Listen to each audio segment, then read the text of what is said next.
Hello mga kastrukman, dito naman ulit ako.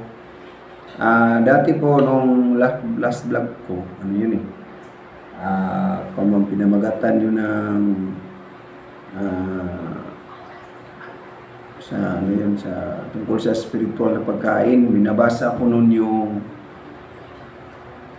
Genesis chapter 1 up to chapter 4 ngayon. Magbabasa naman po tayo, kakain naman po tayo ng spiritual food. Sinasabi ko po, ang una kong video ko yung tungkol doon sa spiritual food, need po natin yun. Kailangan po natin yun. Kasi kung nabubuhay tayo sa pamamagitan ng physical, material ng mga pagkain, kailangan din natin kumain ng spiritual na pagkain. Tulong din yan sa atin. So, usahin natin hanggang matapos yung buong Biblia. Basahin natin yung yung basahin ko ngayon Genesis chapter 5 up to 10. So, babaguhin ko po yung kada vlog ko po nito is 5 chapters every vlog para hindi bukal kasi nung una ko 1 up to 4 eh. Tapos ngayon tapusin ko 5 up to 10, tapos sa sunod 11 up to 5, then 16 up to 10, parang ganun na, parang every 5. So simulan na natin basahin yung chapter 5 hanggang Genesis chapter 5 verse 1 up to tingnan ko 32. So simulan na natin. Kain na tayo ng spiritual na pagkain. Salita ng Diyos, importante ito. Ito na, simulan ko na. Ito ang aklat ng kasaysayan ni Adan. Ang araw na lalangin ng Diyos si Adan, ginawa niya siya ayon sa wangis ng Diyos. Nilalang niya sila na lalaki at babae. Ang araw na lalangin sila, pinagpala niya sila at tinatawag na tao. Si Adan ay 130 taong gulang nang magkaroon siya ng isang anak na lalaki na gaya niya at pinangalanan niya itong Seth. Nang may silang anak niyang si Seth, nabuhay pa si Adan ng 800 taon at nagkaroon siya ng iba pang anak na lalaki at babae.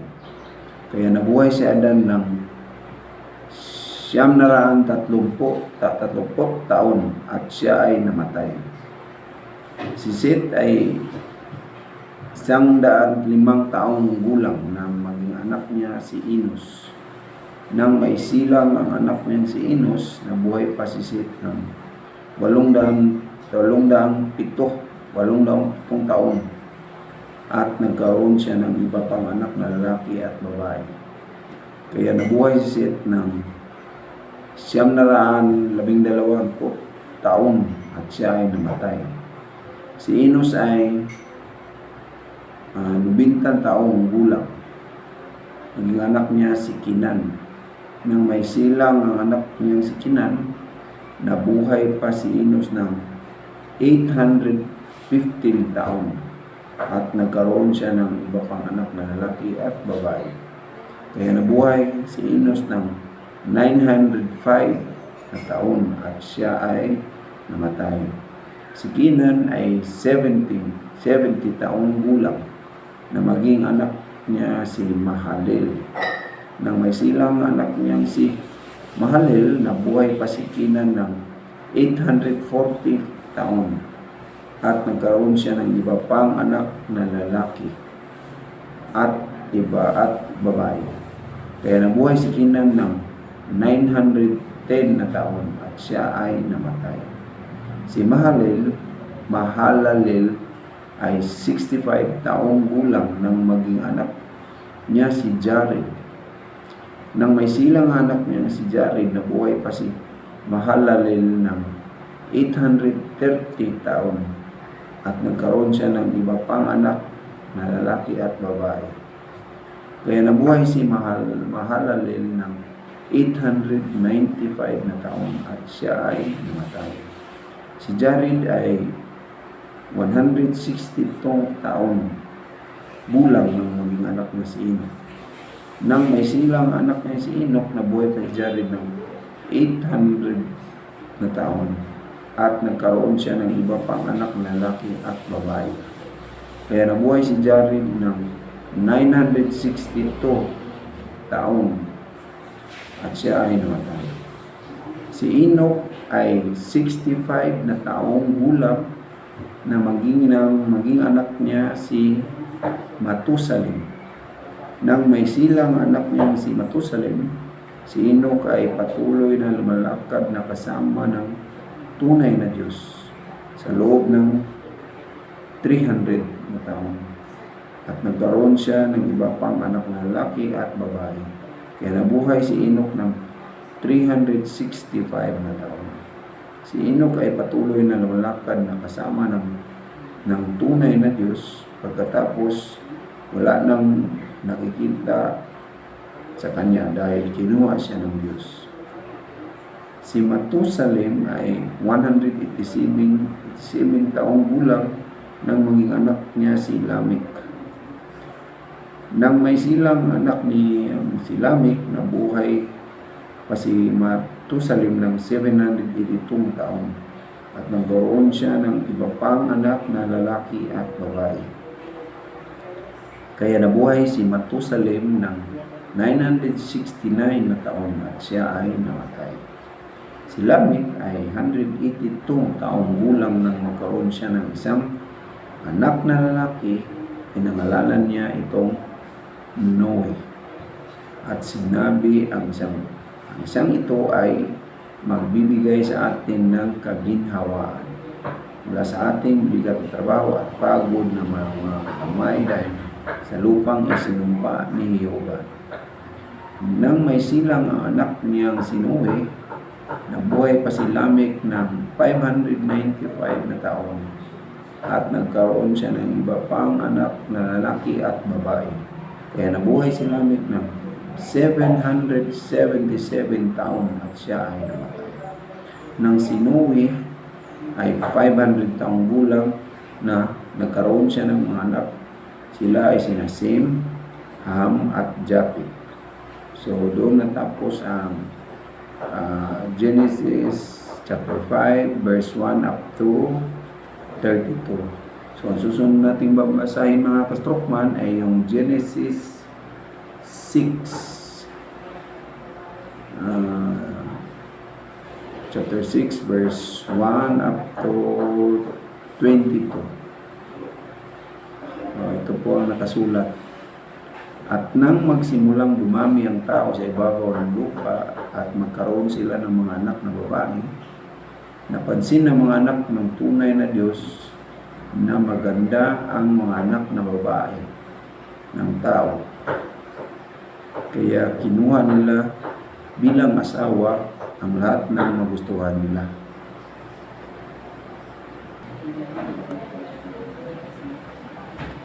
At sinabi ni Jehovah, hindi ko pagtitiisan ang tao magpakailanman dahil siya ay laman lang, kaya 120 taon na lang siyang mabuhay.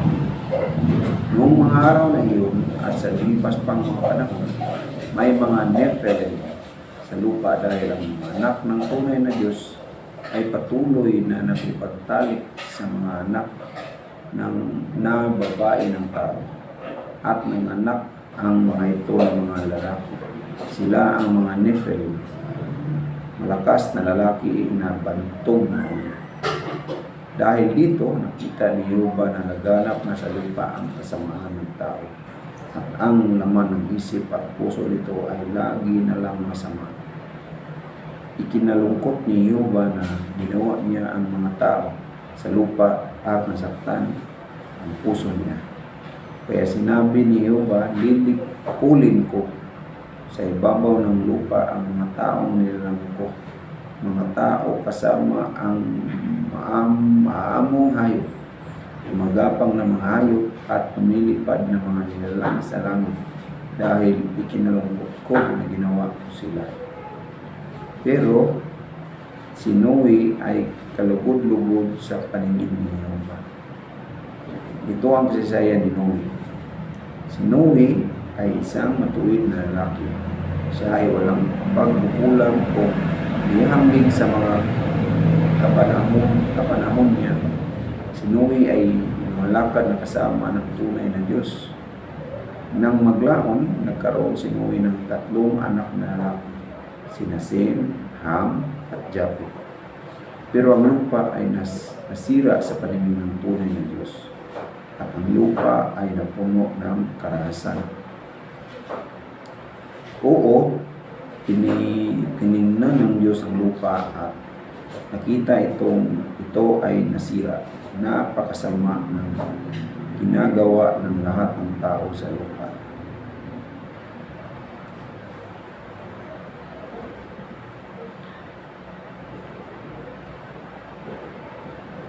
Pagkatapos, sinabi ng Diyos kay Noe na pagpasihan kong puksain ng lahat ng tao. Ang lupa ay puno ng karahasan dahil sa kanila, kaya ipapahamak ko sila, pati ang lupa. Gumagawa ka ng isang arka mula sa madagtang mga puno. Lagyan mo iyon ng mga silid at pahiran mo ng alkitran sa loob at labas. Ganito ang dapat mong gawin sa arka. Dapat na 300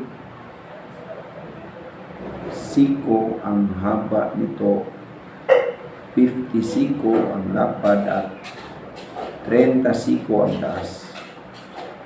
Gumagawa ka ng bintana para makapasok ng liwanag sa arka. 1 siko mula sa itaas. Ilagay mo ang pasukan ng arka at pagliran nito, at gawan mo ito ng una, kalawa at katlong palapag. At magpapadala ako ng baha sa ibabaw ng lupa para lipunin ang lahat ng nilikha na may hininga ng buhay sa ilalim ng langit. Lahat ng nasa lupa at mamamatay. At nakikipagtipan ako sa iyo. At pumasok ka sa arka, ikaw, ang iyong mga anak, ang iyong asawa at ang mga asawa ng iyong mga anak. At ipasok mo sa arka ang 2 sa bawat uri ng buhay na nilalang para maingatan silang buhay kasama mo, isang lalaki at isang babae. Mula sa lumilipad ng mga nilalang ayon sa mga uri nito, paamong hayop ayon sa mga uri nito, lahat ng gumagapang na hayop sa lupa ayon sa mga uri nito. 2 sa bawat uri ang pupunta sa iyo at papasok sa arka para maingatan silang buhay. At magtipon ka na lang ng lahat ng klase ng pagkain at ipasok mo sa arka para maging pagkain mo at ng mga hayop. At ginawa ni Noe ang lahat ayon sa inutos ng Diyos sa kanya. Gayon ang ginawa niya. So dito natapos yung Genesis chapter 6 verse 1 up to 22. So tungkol to sa sa buhay ni Noe. So basahin natin, pagpatuloy natin sa Genesis 7 verse 1 up to 24. So simulan natin sa verse 1 sa chapter 7. Pagkatapos, sinabi ni Jehovah kay Noe, pumasok ka sa arka, ikaw at ang buong pamilya mo, dahil nakita kong matuwid ka sa gitna ng henerasyong ito. Magpasok ka sa arka ng 7 sa bawat malinis na hayop, lalaki at babae, at sa bawat di malinis na hayop ay 2 lang, lalaki at babae. Magpasok ka rin ng tig-7 sa lumilipad na mga nilalang sa langit, lalaki at babae, para patuloy na mabuhay ang mga ito sa ibabaw ng buong lupa. dahil 7 araw na lang at magpapaulan ako sa lupa sa loob ng 40 araw at 40 kagabi, at papawiin ko sa ibabaw ng lupa ang lahat ng bubuhay na bagay na ginagawa ko. At ginawa ni Noe ang lahat ng inutos ni Jehovah sa kanya. Si Noe ay 600 taong gulang nang bumaha sa lupa. At si Noe kasama ang mga anak niya, asawa niya at asawa ng mga anak niya ay pumasok sa arka bago bumaha. Mula sa bawat malinis na hayop, bawat di malinis na hayop, lumilipad na mga nilalang at bawat bagay na gumagala sa lupa. Dalawa, lalaki at babae, pumasok sa arka papunta kay Noe, gaya ng inutos ng Diyos kay Noe. At pagkalipas ng 7 araw ay bumaha sa lupa.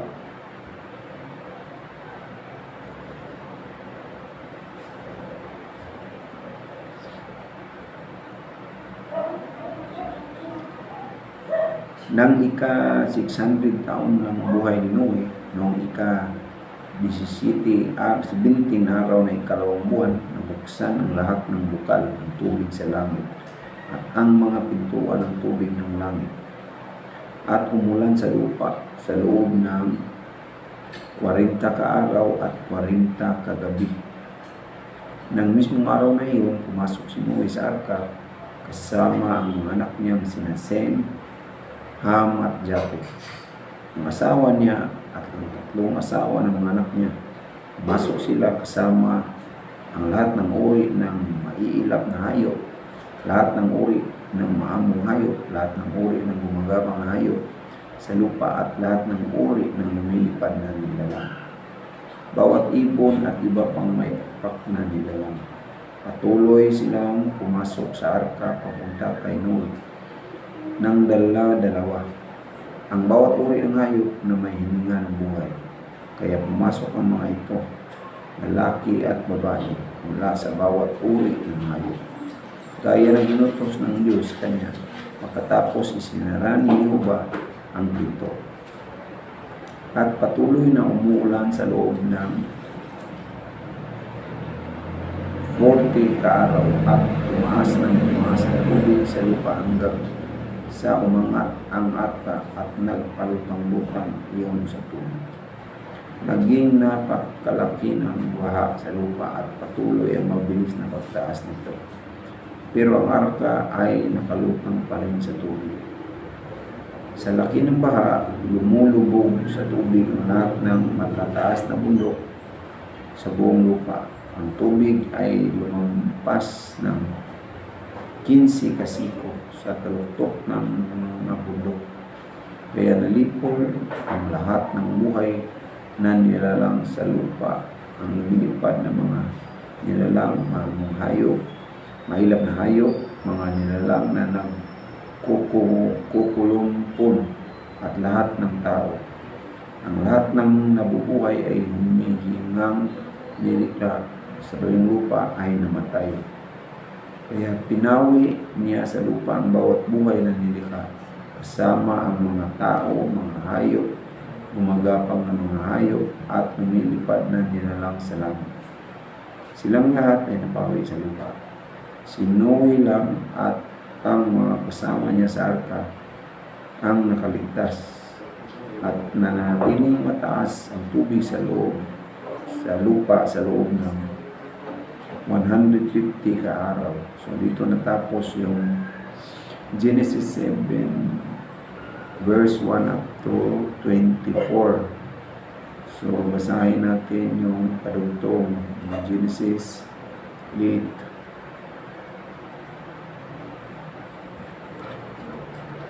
Yan, Genesis 8 chapter 8 verse 1 up to 22. So ito yung karugtong, basahin natin. Pero binigyan pansin ng Diyos si Noe at ang lahat ng mailap na hayop at maamong hayop na kasama niya sa arka, at ang Diyos ay pahihip ng hangin sa ibabaw ng lupa at nagsimulang humupa ang tubig. Nagsara ang mga bukal ng tubig sa langit at ang mga pintuan ng tubig ng langit, kaya huminto ang pagbuhos ng ulan. At ang tubig sa lupa ay unti-unting bumaba.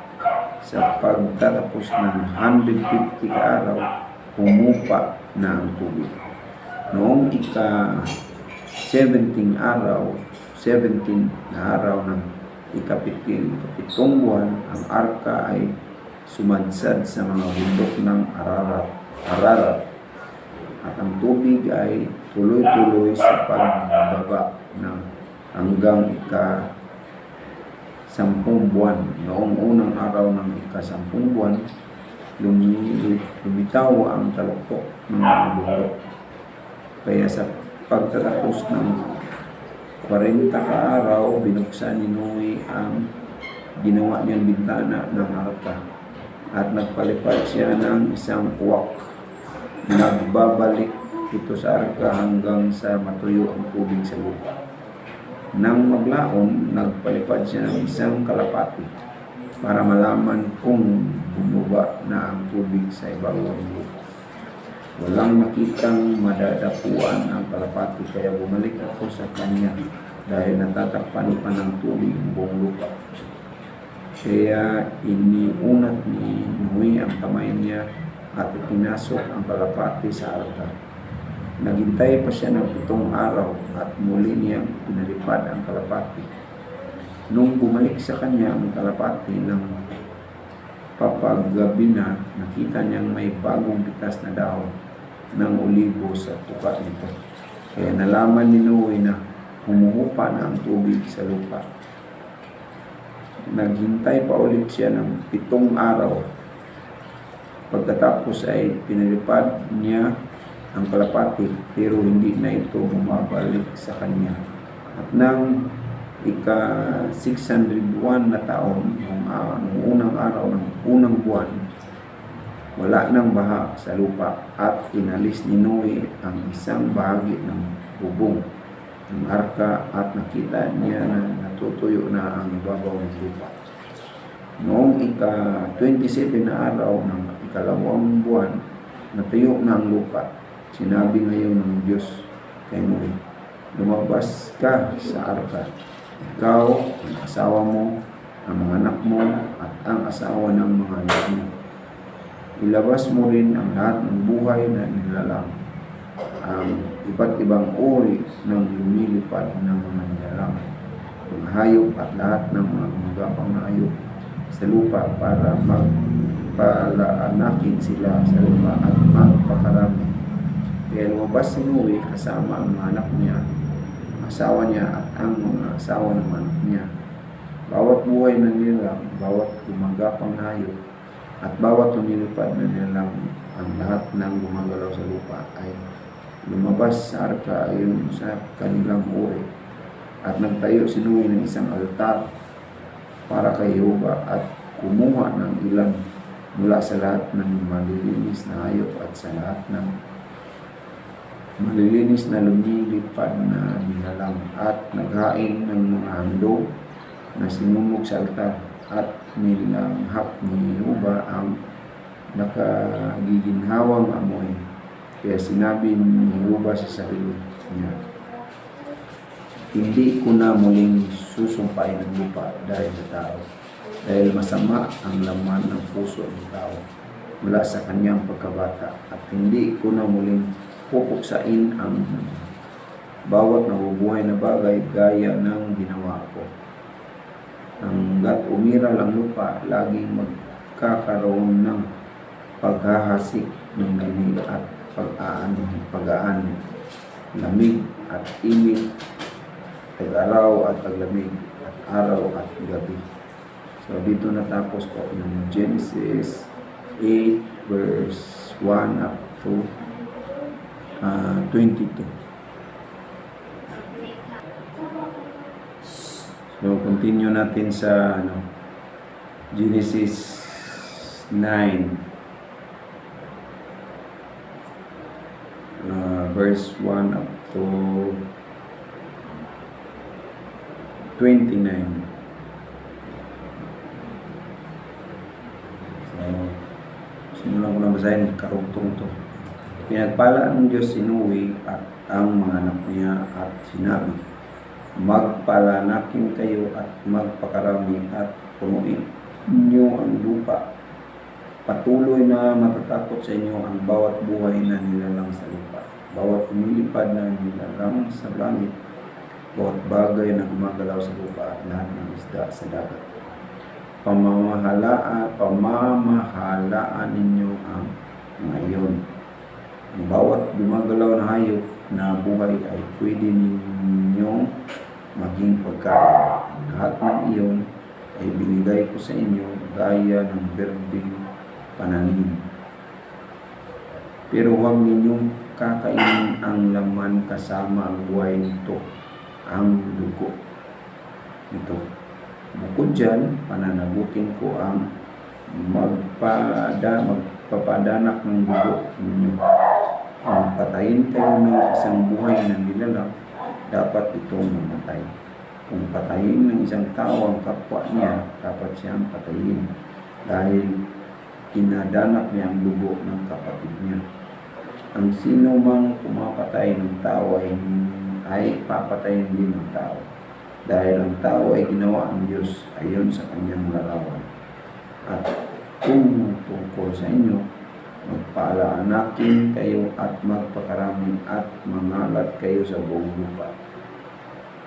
Pagkatapos sinabi ng Diyos kay Noe at sa mga anak niya, nakikipagtipan ako ngayon sa inyo at sa magiging mga anak ninyo, at sa bawat buhay na nilalang na kasama ninyo, ang mga ibon, hayop at lahat ng buhay na nilalang sa lupa.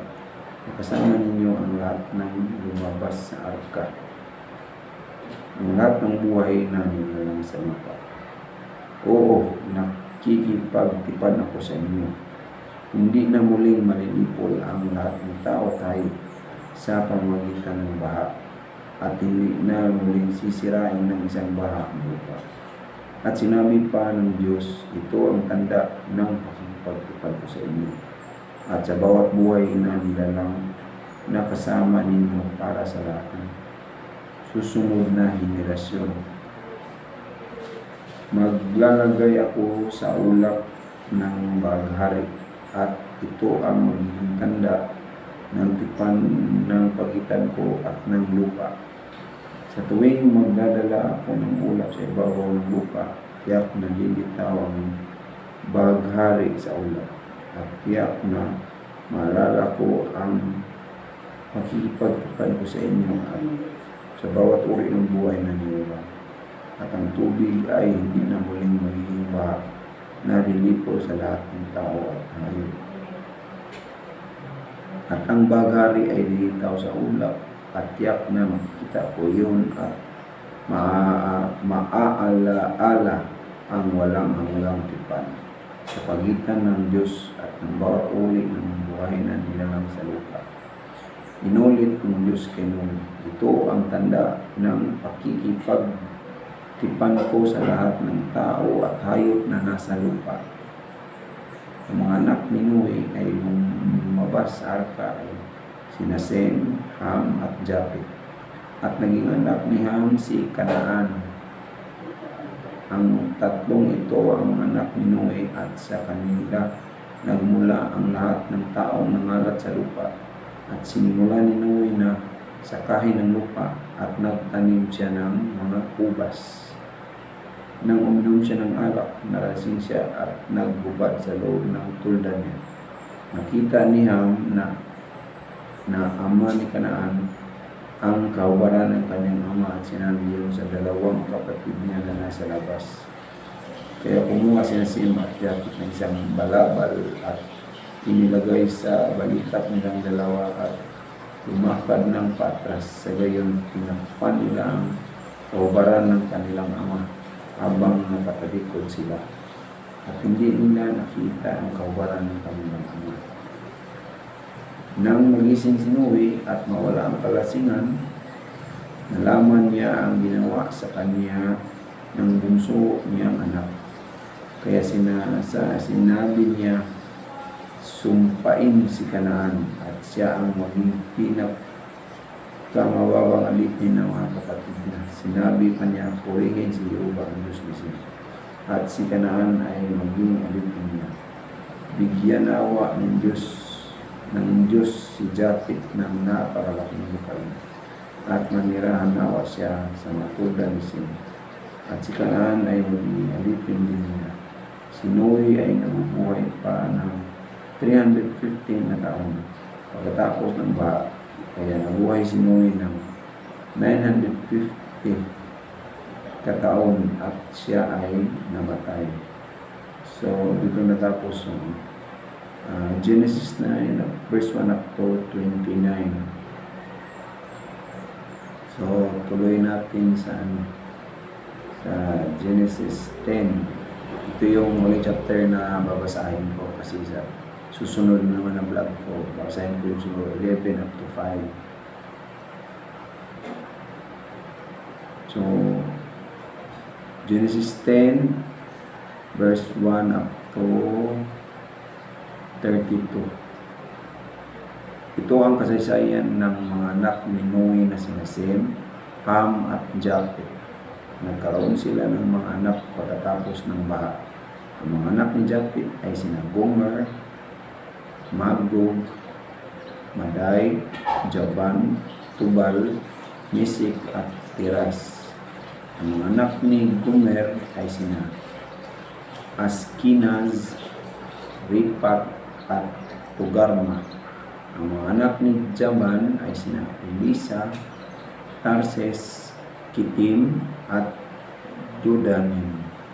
Sa kanila nanggaling ang mga nanirahan sa mga isla at nangalat ang mga ito ayon sa kanilang wika, pamilya at bansa. Ang mga anak ni Ham ay sina Cus, Mizraim, Put at Kanaan. Ang mga anak ni Cus ay sina Siba, Havila, Sabta, Raama at Sabtika. Ang mga anak ni Raama ay sina Sheba at Bidan. Naging anak ni Cus si Nimrod. Siya ang unang tao na naging makapangyarihan sa lupa. Siya ay naging makapangyarihang mga aso na kumapalaban kay Jehovah. Kaya naman may kasabihan, gaya ni Nimrod, isang makapangyarihang mga aso na kumapalaban kay Jehovah. Nagsimula ang kaharian niya sa Babel, Erek, Akkad at Kalne na nasa lupain ng Sinar. Mula sa lupain iyon, pumunta siya sa Assyria at itinayo ang Nineveh, Rehoboth-ir, Kala at Tersin na nasa pagitan ng Nineveh at Kala. Ito ang dakilang lungsod. Naging anak ni Mizraim sina Ludim, Anamim, Lihabin, Naptohem, Patrosim, Kasluhim, ang ninuno ng mga Filisteo at Kaptorim. Naging anak ni Kanaan si Sidon na panganay niya at si Hit. Siya rin ang ninuno ng mga Jebusita, Amorita, Girgasita, Hivita, Arkeo, Sinita, Arbadita, Zimarita at Hamatir. Pagkatapos ng halat ang mga pamilya ng mga Kanaanita. Kaya ang mga teritoryo ng mga Kanaanita ay mula sa Sidon hanggang sa Girar na malapit sa Gaza at hanggang sa Sodoma, Gomora, Adma at Ziboin na malapit sa Lasa. Ito ang mga anak ni Ham ayon sa kanilang pamilya, wika, lupain at bansa. Nagkaroon din ng mga anak si Sem na ninuno ng lahat ng anak ni Eber at kapatid ng panganay na si Japhet. Ang mga anak ni Sem ay sina Ilam, Asur, Arpaksad, Lud, at Aram. Ang mga anak ni Aram ay sina Uz, Hul, Giter, at Mas. Naging anak ni Arpaksad si Sheila at naging anak ni Sheila si Eber. Nagkaroon si Eber ng dalawang anak na lalaki. Ang pangalan ng isa ay Piling dahil nagkabahagi ang lupa noong panahon niya. Ang pangalan ng isa pa ay si Joktan. Naging anak ni Joktan sina Al-Mudad, Silip, Hazarmabet, Jera, Aduram, Uzal, Dikla, Ubal, Abimael, Sheba, Oper, Abila, at Jubab. Silang lahat ang anak na lalaki ni Joktan. Ang teritoryong tinitirahan nila ay mula sa Misa hanggang sa Sipag, ang mabundok na rehiyon ng Silaman. Ito ang mga anak ni Sem ayon sa kanilang pamilya, kalupain at bansa. Ito ang mga pamilya ng anak ni Noe ayon sa kanilang angkan at bansa. Mula sa mga ito, nangalat sa lupa ang mga bansa pagkatapos ng baha. So, dito natapos yung Genesis 10 up to verse 1 up to 32. So, sana po ay yung pong gustuhan ko yung nabasa ko. Yun po ay salita ng Diyos. Ang dami nating hindi pa nalalaman na nakasulat sa Biblia o sa Bible. So, dapat nating alamin kasi halos naman lahat sa paligid natin. Siguro kung di ako nagkakamali, itong mga 70% alam natin dito rin sa Biblia. Ano lang, mag-set lang ng time na i-google nyo sa Bible. Para basahin, para malaman natin yun. Salita ng Diyos. So, sana po ay meron kayong kahit kunti na nalalaman ngayon sa mga binabasa ko. Ito naman po ay ginagawa ko para sa atin, hindi po para sa atin. Sa atin po kasi pag napanood nyo itong video na ito, siyempre, susubagayin nyo. Kung may mga Bible kayo dyan, basahin natin. Huwag natin paalikabukan. Minsan po natin, isa-isahin natin ba? Kung wala po kayong hard copy na Bible, tulad kong ginagawa ko, electronic Bible, meron namang mga apps dyan, download nyo. Tapos, meron namang guide dyan kung paano. Madali lang po. Friendly naman siya. Friendly user naman yung sa mga apps. So, buka natin. Magbasa tayo. Kaya natin araw-araw natin mabasa. The other day ba? Gawin natin basta importante. Nabasa po natin lalo na itong panahon sa pandemic na nasa bahay lang tayo. Gawin natin ang paraan na makakain tayo ng mga salita ng Diyos. Spiritual food tayo. So mga kastukman, sana ang gustuhan niyo pong video na itong ginagawa ko, yung pagbabasa ko ng salita ng Diyos. At sa susunod na naman ng vlog ko, kita-kits na lang tayo. Maraming salamat sa oras na siniserta sa inyo sa video na to. Sa susunod na sa video ko, kita-kits tayo. Maraming salamat.